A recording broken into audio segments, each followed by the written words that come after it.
¿Avanza o no avanza el proceso de juicio político en la Asamblea Nacional en contra del presidente de la República, Guillermo Lasso? Ayer escuchábamos estupefactos declaraciones de algunos representantes de bancadas como Pachacuti y la Izquierda Democrática con comportamientos, por decirlo menos, sinuosos, ¿no?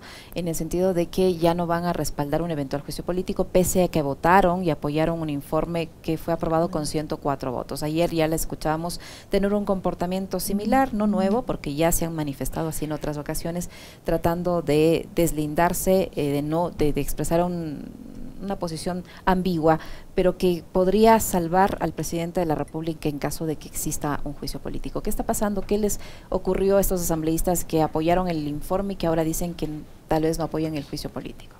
Buenos días, Licenia. Buenos días, Alexis. Bienvenidas, muchas gracias por la invitación.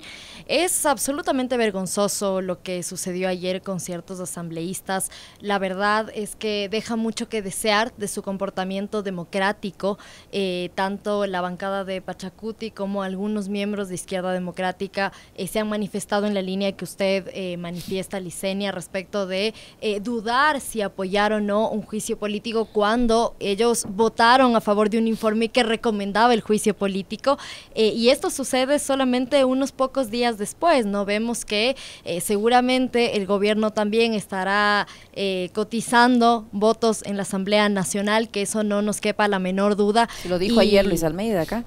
Claramente, y yo creo que ahí como legisladores tenemos la obligación de mantener un criterio absolutamente democrático y apoyar un juicio político en contra del presidente Guillermo Lasso, no solamente por lo que dice el informe, sino también buscando una salida a la crisis estructural que vive el país en términos de inseguridad, en términos de las generaciones perdidas en este momento por la falta de inversión pública, y en ese sentido sí hacer un llamado a todas las bancadas que votaron a favor del informe que recomendaba el juicio político, porque de no estarían fallándole no a los asambleístas, no a quien finalmente sea la persona que presente el juicio político, sino al país. ¿Cómo está, asambleísta? Qué gusto saludarle.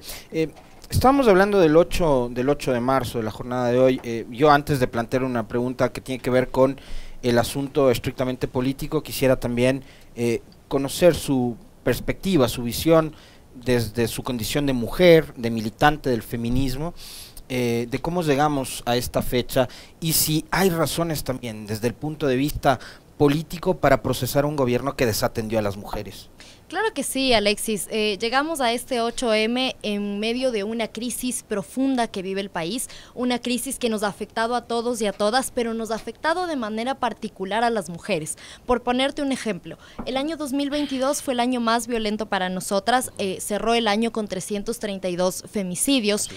Y esta crisis de inseguridad, que además tiene un fenómeno nuevo para el país, que tiene que ver con el crimen organizado, con la economía criminal, esto ha permeado muchísimas esferas de la vida cotidiana de la gente, e incluso, ¿no?, el informe dejó ver que también estructuras del Estado ha sido permeado por estas mafias criminales del narcotráfico, y en ese sentido la inseguridad para nosotras cobra tintes distintos en la medida en que este es un año con 332 femicidios del 2022, pero se encuentra una modalidad nueva de asesinar a las mujeres, que es bajo la modalidad de sicariato. Esa es una modalidad que antes no había estado registrada, si tú quieres, en los mapas de femicidio que se vienen elaborando desde el año 2014 por Fundación Aldea. Como el caso, por ejemplo, perdón que le interrumpa ahí, asambleísta, el caso de esta mujer que fue asesinada en Sangolquí, me parece que fue en Rumiñahui. Sí. Su marido era un policía, creo. Sí, y hay otro caso en Imbabura, donde igual su esposo era una persona del miembro de la policía, presta su arma al sicario para que con el arma de dotación de la Policía Nacional asesine al hijo por no pagar las pensiones alimenticias. Una bebita de 8 meses. Exacto, entonces de esos casos hay varios que ya se registran en el país, y da cuenta de que los fenómenos de esta crisis multidimensional que vivimos en el país recobra tintes mucho más cruentos para las mujeres. Si miramos igual las cifras de desempleo, las cifras de economía y demás, a nosotras nos afecta como con mucha más crueldad. Y en ese sentido, claro, ¿quién es el responsable? El gobierno nacional. Ustedes recordarán, y lo hablábamos también en un espacio de entrevistas en esta radio, que tenía que ver con la falta de ejecución presupuestaria. No solamente que no están asignando el presupuesto adecuado, sino que además de que no están asignando el presupuesto necesario para prevenir y erradicar la violencia de género, lo han reducido y no solo lo reducen, sino que además no ejecutan el presupuesto. De hecho, me llamaba la atención el día de ayer y lo comentábamos con algunas compañeras en algunos chats de organizaciones de mujeres, y el presidente el día de ayer hace un anuncio, un mensaje a la nación, donde, entre otras cosas, habla de un presupuesto de 24 millones hasta el año 2025. Parecería un anuncio nuevo, no lo es, en la medida en que el año 2022 había un presupuesto para la Secretaría de Derechos Humanos de 18 millones. Para el siguiente año, es decir, para el año 2023, el presupuesto se redujo en 6 millones. Es decir, quedan más o menos 12 millones. 12 más 12 millones del próximo año son 24 millones. Eso significa que no es que estaba anunciando un aumento presupuestario, sino más bien estaba haciendo alarde de un recorte presupuestario que hizo entre la proforma del año 2022 y la proforma del año 2023. Anunciaba también que se convertirá, o se convirtió, más bien él hablaba como que eso ya está funcionando, el registro único de violencias. Eso es algo que debía ser ejecutado a partir de la promulgación de la Ley de Erradicación de Violencia de Género. Y no por el gobierno nacional, sino por el Consejo de la Judicatura, entiendo. Exacto. En realidad es la convergencia de varias instituciones, pero que tienen que ver con el sistema judicial, más no con el Ejecutivo. No con el Ejecutivo, pero tú necesitas recursos para implementar ese sistema. Eso no se ha hecho. Él ya lo ponía en tiempo presente como que está funcionando, y eso es totalmente falso. Hablaba de centros Violeta, que como ustedes recordarán, hace más de un año la ex ministra Bernarda Ordóñez hacía todo un anuncio con bombos y platillos en la ciudad de Guayaquil,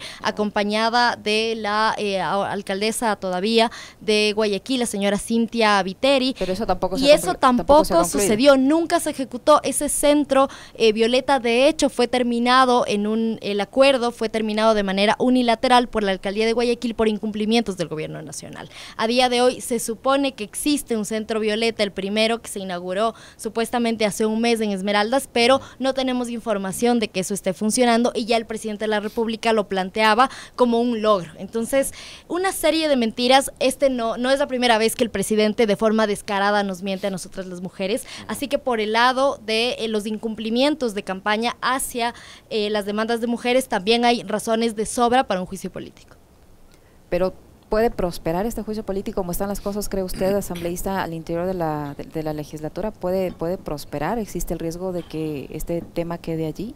Más allá de que tenga que pasar a la Corte Constitucional, donde allí es otro escenario y allí también jugará mucho la injerencia política que hay al interior de la Corte, pero al interior de la Asamblea, ¿cómo están las cosas ahora, con todas las declaraciones que hemos escuchado en las últimas horas de los legisladores? ¿Cree usted que va a prosperar o no?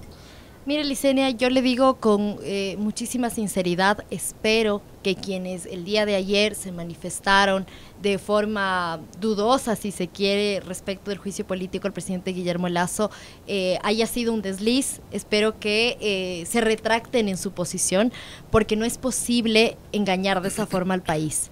No es posible que 3 días antes se muestren lo más coherentes posible respecto de un juicio político, que además no es apoyar a una comisión multipartidista, no es apoyar un informe, es responder al mandato popular. No es posible que hace 3, 4 días se muestren de esa forma y luego cambien totalmente el discurso. Me parece a mí que eso es vergonzoso. Espero sinceramente que haya sido un desliz, ¿no?, de declaraciones de ese momento, pero que se retracten en su posición y finalmente terminen apoyando el juicio político. Y hay como quien le va digo, a ser, es muy temprano para decirle si va a prosperar o no, porque de hecho, como usted menciona, tiene que pasar por un filtro de la Corte Constitucional. Ahí creo que hay que hacer también un llamado a que todas las instituciones del Estado busquemos una salida constitucional, una salida institucional, y que no sea una conmoción social lo que nos lleve finalmente a que el presidente de la República salga del cargo, pero iremos viendo, ¿no? Lastimosamente los escenarios en este momento de inestabilidad son tan cambiantes y varían conforme pasan los días que yo no podría decirle si esto va a prosperar o no. Mi deseo, no como legisladora, sino como una ciudadana, como una mujer, como una joven que sabe, que siente que este país no tiene oportunidades para nosotros los jóvenes, que cada día una mujer es asesinada, que cada 28 horas morimos nosotras por la violencia femicida y el Estado no hace nada. Mi deseo desde esa posición política es que el presidente Guillermo Lasso o dé un paso al costado o se active el juicio político o cualquier otro mecanismo establecido en la Constitución. Les digo, yo no descarto ninguna salida siempre y cuando ésta sea institucional, incluso que la Asamblea Nacional tenga que irse a su casa. Yo como legisladora no tengo absolutamente ningún problema con eso, pero siempre y cuando esto se haga en la muerte cruzada. Que se venga la muerte cruzada. Esto ha sido una posición no solo mía, sino de mi bancada. Ustedes recordarán, en junio de 2022 nosotros dimos todos los apoyos, de hecho, para activar este mecanismo constitucional de la muerte cruzada frente a un escenario de una violencia y una represión que dejó muchísimos muertos, así que nosotros no le tenemos miedo a ese escenario porque finalmente estamos en una curul respondiendo al pueblo ecuatoriano y cuando deje de ser así nos iremos a la casa, no tenemos problema. La muerte cruzada, como bien decía, en eso estoy de acuerdo con el ministro Cucalón, es una herramienta que al igual que el 129 y el 130 constan en la Constitución, es una salida institucional. Ahora, lo que sí noto es una diferencia de visiones. Usted ha dicho mi bancada y yo hemos decidido que si hay que ir a la muerte cruzada, pues nos vamos. Claro, pero usted es parte de la bancada de la Revolución Ciudadana, que hoy en día es la organización política más potente que tiene este país. Los otros señores probablemente llegaron por casualidad a la asamblea. Entonces, nunca esperaron lo último que querrán es que haya muerte cruzada porque seguramente merecen, pero no van a volver, pues claro, ni siquiera presidentes de su urbanización. No sé si es que van a tener un Javier Herbas o un Yacu que les va a ayudar nuevamente con el arrastre a llegar a la asamblea. Entiendo esa posición, pero algo dijo ayer Jaramillo. Ustedes hicieron perder con el Partido Social Cristiano 40 días de tiempo, dijo. ¿Se perdió tiempo? Que es un informe patojo. O el informe contiene, asambleísta Jairén Noriega, los suficientes argumentos como para decirle al país, el señor Lasso y su gobierno no pueden estar un día más llevando los destinos de este país porque estamos yéndonos directo al despeñadero? La verdad es que es vergonzoso, o sea, no se puede votar un día por un informe supuestamente patojo y luego decir que no se va a apoyar un proceso de juicio político cuando este informe supuestamente patojo no tiene vinculación porque el juicio político tiene que iniciarse, el informe, digamos, no es vinculante, tiene que iniciarse un proceso aparte de enjuiciamiento político al presidente Guillermo Lasso. Obviamente se tomarán elementos de ese informe, pero es un documento totalmente distinto, entonces el colega Jaramillo está incluso contradiciéndose y buscando argumentos rebuscados donde no los hay. Lo que tiene que decir es que simplemente no quiere votar a favor de una salida institucional, que no quiere apoyar el mandato del pueblo ecuatoriano en lugar de buscar explicaciones rebuscadas. Yo creo que también están pensando en que se juegan el futuro político de aquí a las próximas elecciones, ¿no? Y esto les va a pasar factura tarde o temprano a esos sectores que votan de una forma y días después se hacen lo que no se dieron cuenta de lo que están haciendo y tienen otra posición. ¿Cuándo se va a presentar ya esta solicitud? ¿Quién va a ser la persona o él o la asambleísta que encabece esta fase del proceso de juicio político? ¿Para cuándo está previsto que se presente ya la solicitud? Me parece que no hay todavía una fecha porque al ser, digamos, un proceso tan importante y un documento que tiene que tener todos los elementos, me parece a mí que tomará un poco de tiempo en la elaboración de esta solicitud de juicio político. Por parte de nuestra bancada se ha decidido que sea la compañera Viviana Veloz que encabece este proceso. Al momento no les podría confirmar si es que lo hará ella sola o acompañada de algún otro miembro de alguna otra bancada legislativa. Eso se está definiendo en estos días, pero esperamos también que sea lo más pronto, no por nosotros, sino por el país. El país no aguanta un segundo más con un presidente indolente, el país no aguanta más con un presidente que decide tener el dinero guardado en reservas internacionales en lugar de invertir en salud, en educación. En el año 2022 igual murieron al menos 80 niños y niñas por falta de medicamentos, niños y niñas que padecían cáncer y que sus familias no tenían recursos para pagar su tratamiento. Si miramos también las noticias, el día de ayer salió un reportaje de la periodista Dayana Monroy respecto de los niños sicarios, los niños que son reclutados por bandas criminales, y frente a eso también se viene un debate muy importante, porque si nosotros miramos en la Asamblea Nacional existen posiciones de endurecimiento de penas, de retirar la inimputabilidad que tienen los menores, en fin, una serie de propuestas de populismo penal, una serie de propuestas que en nada van a solucionar. O sea, en lugar de darles oportunidades, exacto, educación, salud, etcétera, lo que queremos es encerrarles desde niños, ¿no? Claro, entonces si decimos, bueno, ya no va a ser la edad 16, va a ser 12, entonces las bandas, como miran que esos niños para ellos son desechables, entonces ya no meteremos a la cárcel a niños de 12, 13 años, sino cada vez de menor edad, de 11, de 10, de 9, y ahí la pregunta que nosotros tenemos que hacernos es, ¿cómo es que esos niños llegaron hasta donde están en este momento a tan corta edad?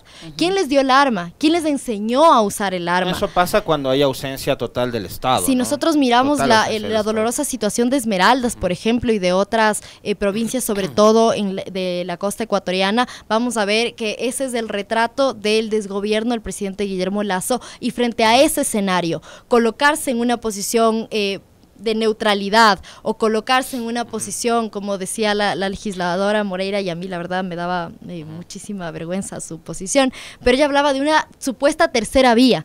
En este momento no hay tal tercera vía, en este momento es apoyar el juicio político en contra del presidente Guillermo Lasso y que darle una salida institucional a la crisis que vivimos en este momento, o que siga en el poder y sigamos viendo este tipo de problemas, mujeres asesinadas, niños reclutados por las bandas, personas muriéndose por falta de medicinas. No hay un punto medio, es o seguir con un presidente del tipo que tenemos o darle una salida institucional al país. ¿Qué pasaría después? Y le quiero preguntar esto, digamos, por el escenario que podría avecinarse en el caso de una destitución de Guillermo Lasso.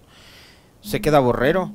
¿Qué tipo de gobierno de transición vamos a tener hasta que haya una nueva elección y podamos decidir los ecuatorianos en las urnas qué gobierno queremos tener? Y lo otro, porque, digamos, si simplificamos esto de la forma más simplista, más superficial, lo que dicen, sobre todo los famosos estos opinólogos, ¿no? Los comentaristas, periodistas, etcétera, es el correísmo quiere volver al poder y a capa y espada y a como dé lugar lo que hay que evitar es que el correísmo regrese al poder.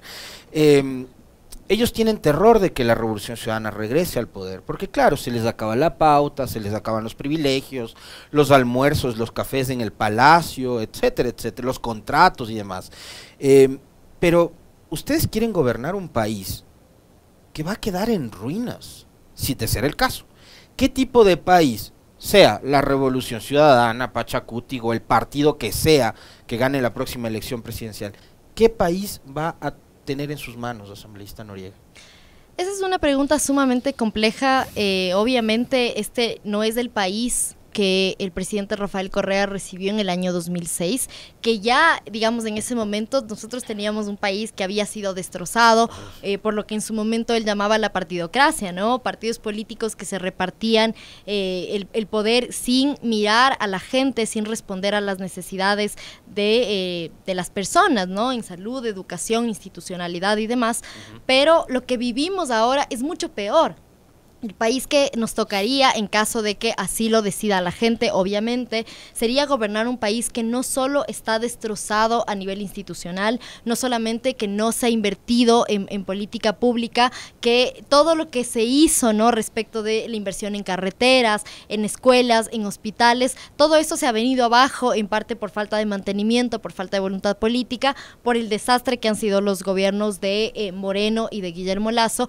Pero yo te digo, si hay una organización política que tiene la capacidad de salvar a este país de las ruinas en las que nos encontramos, es la Revolución Ciudadana. Nosotros ya gobernamos durante 10 años Y las cifras no nos dejan mentir. Nosotros terminamos el mandato siendo el segundo país más seguro de la región, cuando al inicio del gobierno del presidente Rafael Correa éramos un país inseguro. Obviamente los niveles de inseguridad que nos encontramos ahora versus en los que se quedó el país cuando dejamos de gobernar son distintos. Como les decía, hay un componente totalmente nuevo para el país que tiene que ver con la penetración de bandas criminales, incluso en altas esferas del Estado, pero frente a ese escenario, yo te digo, si hay una fuerza política que puede hacerlo, es la Revolución Ciudadana.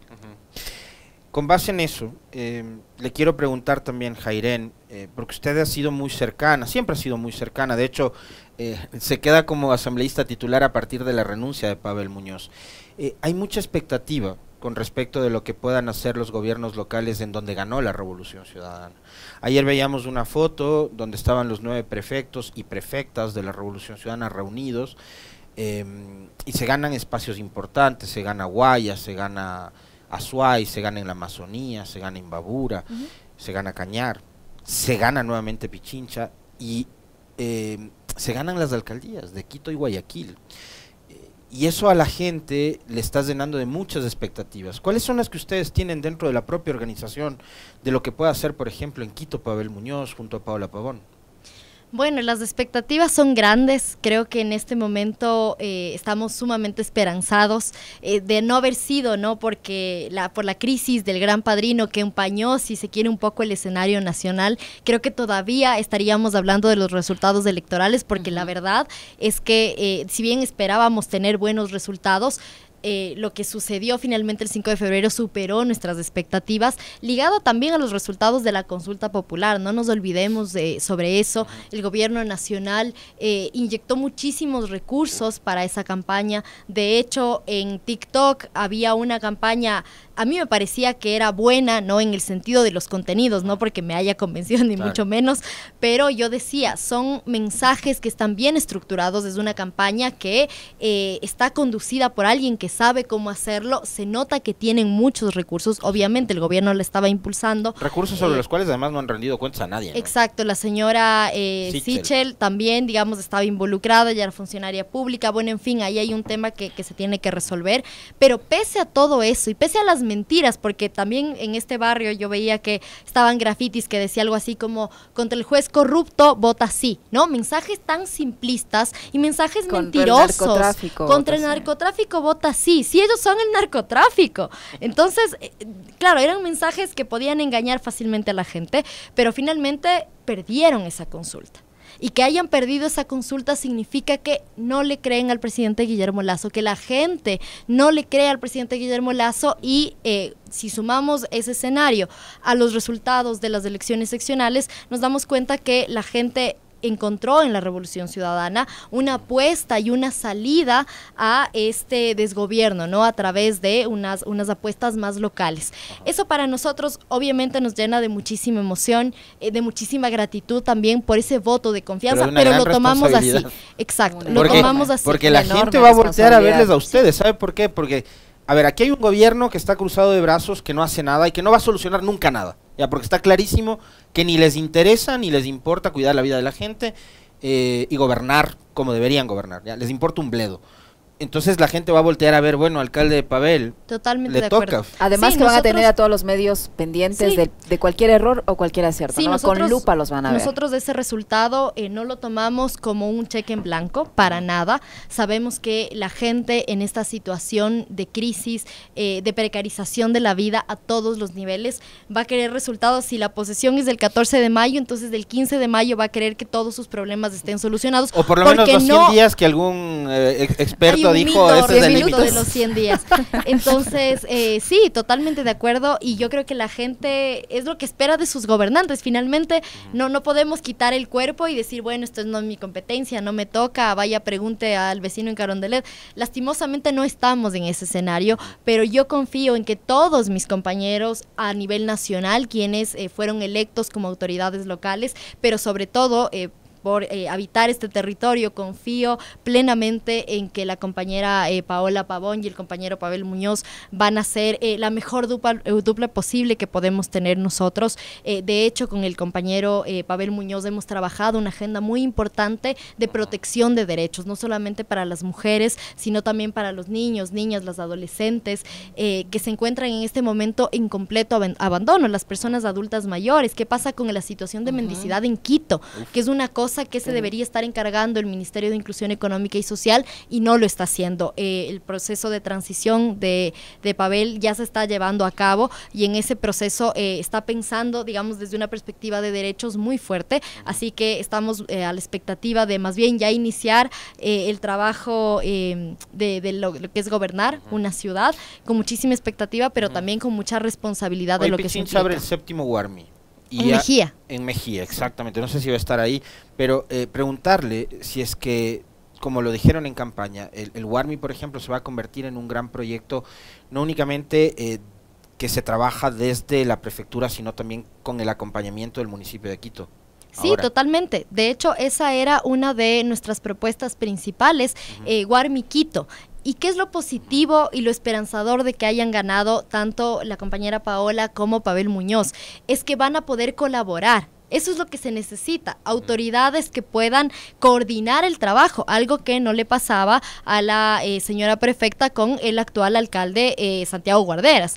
La prefectura de Pichincha tiene competencias, es muy difícil que pueda entrar a la ciudad porque no tiene competencias directas sobre la ciudad, el alcalde sí, pero en términos de presupuesto se puede combinar para hacer proyectos mucho más grandes. Entonces, cuando nosotros conversábamos sobre lo que sería Guarmi Quito, es mirar dónde la prefectura, por recursos, digamos, no ha logrado llegar, aunque ha cubierto bastante dentro de la ciudad, y que se pueda, por ejemplo, dedicar a cubrir, como era una oferta de campaña de la señora prefecta, los cantones de la provincia de Pichincha donde no hay guarmis todavía, y en los sectores de Quito donde falta, entonces que entre la alcaldía de Quito y hacer un modelo coordinado. De hecho, Pavel seguramente en las próximas semanas se reunirá con la prefecta, porque él en campaña dijo que buscaríamos emular ese modelo que ya tiene instaurado la prefectura de Pichincha y que ha funcionado muy bien. Si nosotros miramos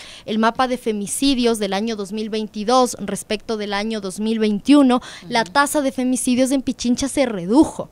Se redujo a pesar de que el gobierno nacional no haya hecho nada. Una de las explicaciones posibles es que el trabajo de Guarmi Pichincha ha sido efectivo porque se han reducido los femicidios en términos de prevención, en términos de acompañamiento a que las mujeres víctimas de violencia ya no vuelvan a esos círculos de violencia y que puedan de una u otra forma encontrar otros caminos, y eso no hubiese sido posible sin la visión de una mujer como Paola Pavón, que es una mujer feminista, es una mujer de izquierda, es una mujer que tiene claridad de que no podemos lograr justicia social si no hay justicia para las mujeres, y por eso su gestión ha estado tan enfocada en ese sentido. Jairien, hoy hay la marcha en conmemoración del Día Internacional de la Mujer, donde varios colectivos se encontrarán en la calle para hacerse escuchar, para reivindicar, para reclamar el cumplimiento de varios ofrecimientos que se han quedado en eso, en ofrecimientos. Sin embargo, desde el lado de las autoridades se ha tratado y de los grandes medios también,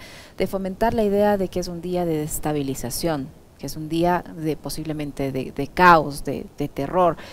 Hay la advertencia de que hay 60.000 policías dispuestos a defender, entre comillas, el orden constituido. Esta movilización ocurre en momentos en que el gobierno atraviesa la crisis de la que hablábamos al inicio de la entrevista, una crisis política complicada, un momento muy difícil para el gobierno.